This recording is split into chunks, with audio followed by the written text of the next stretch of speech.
I cannot believe this film is almost 30 years old. This is a Wes Craven classic.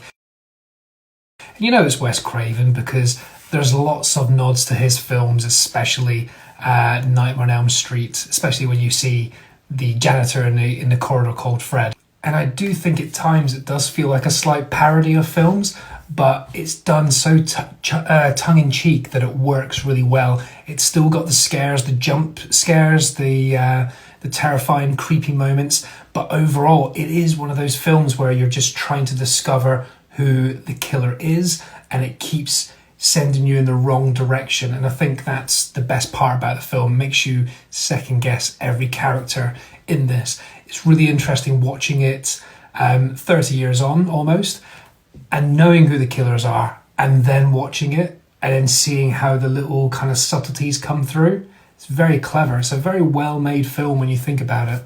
And I don't think many people remember, unless you are of a certain age, that when this film first came out, when Drew Barrymore, she's the biggest name in this film, she was the headliner on it. So when she dies at the very beginning, spoiler alert, that was the biggest upset for film fans, when everyone was just so shocked. When that happened, you knew all bets were off.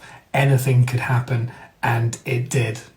And this film has been parodied itself onto so many other films that you would recognise so many things from this movie. And I do love the bit about the rules of horror films and the fact that Scream counteracts every one of those rules pretty much.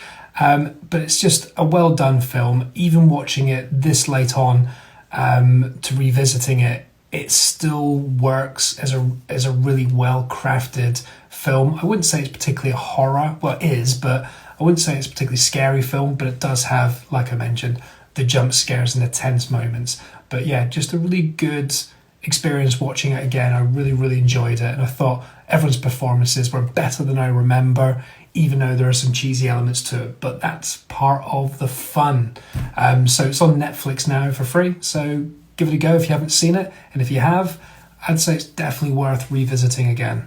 Very good.